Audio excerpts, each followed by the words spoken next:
Hey guys, welcome to our channel. Please click the subscribe button and click the bell icon and never miss another update from Almighty Java. In this video, we will see on the custom authentication provider. Watch till the end, you will come to know everything. Let's open our GitHub page. Click on repositories. We will continue with the Spring Boot Pagination Advanced repository. Let's download this.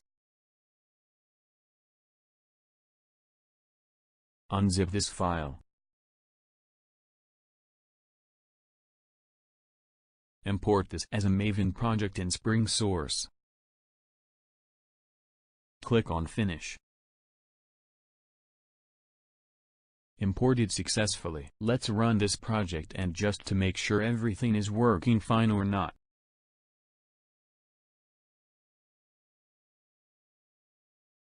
As you can see, at last some query execution related log, so it created on the fly database and inserted some records. So if you want to know more about this, then watch our video, link is in the description. Server started.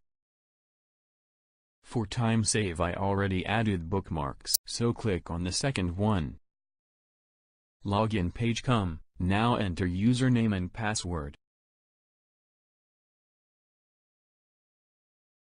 See, it's working fine.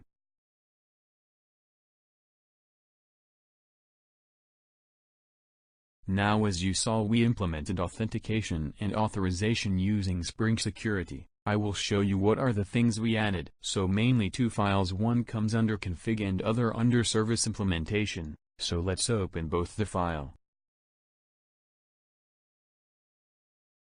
Now I am going to rename my user details service to custom authentication provider service.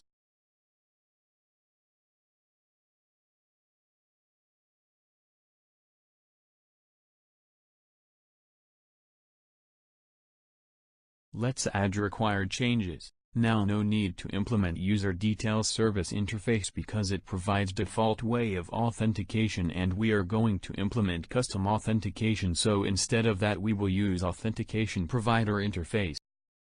Override the authenticate method of the authentication provider interface.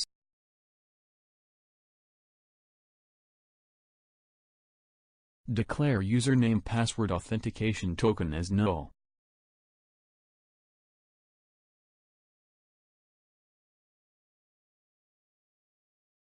From this method parameter, we can get username and password using getName and getCredentials method.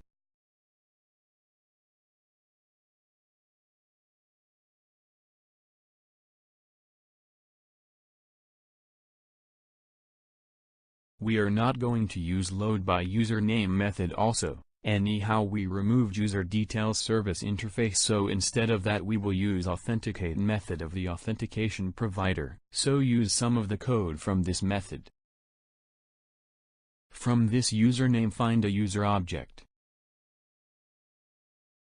Add a simple condition like user if not null, then continue, otherwise throw username not found an exception.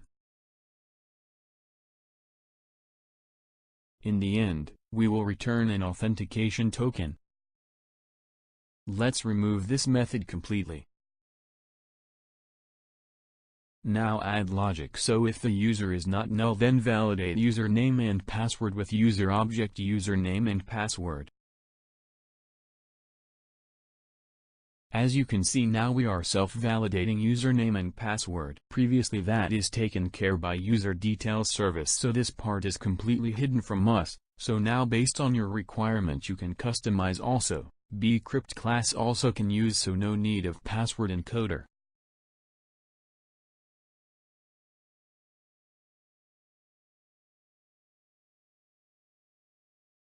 See, it's very simple. Add granted authorities related code also.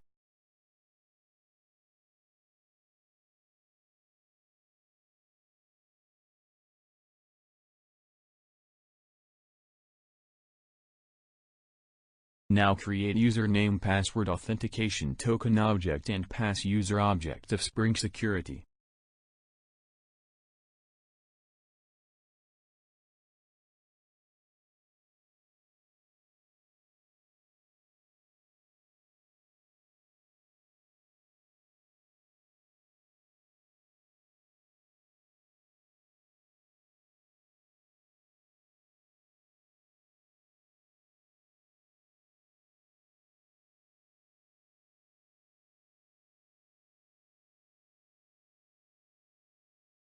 Need to override supports method also.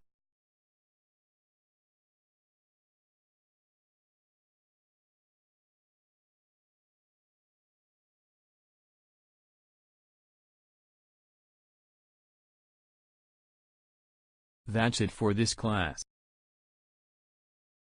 I hope you understood whatever changes we added.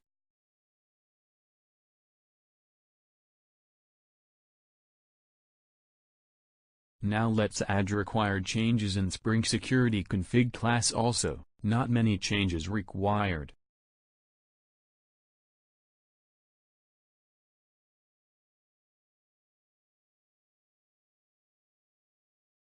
Now password encoder also not required. That's it. Let's run again and see everything is working fine or not.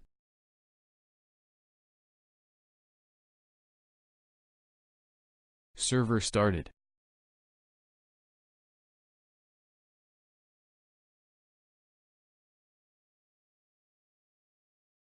See, it's working fine.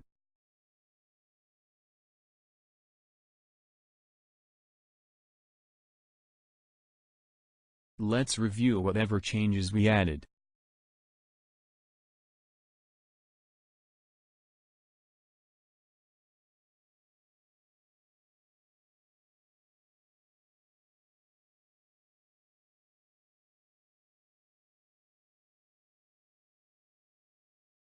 I already committed my changes, which you can find under Spring Boot Custom Authentication Provider repository.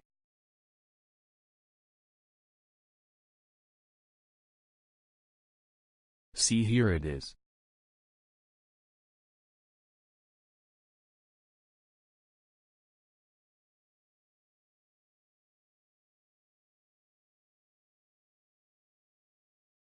Please like and share this video. Subscribe our channel. Thanks for watching.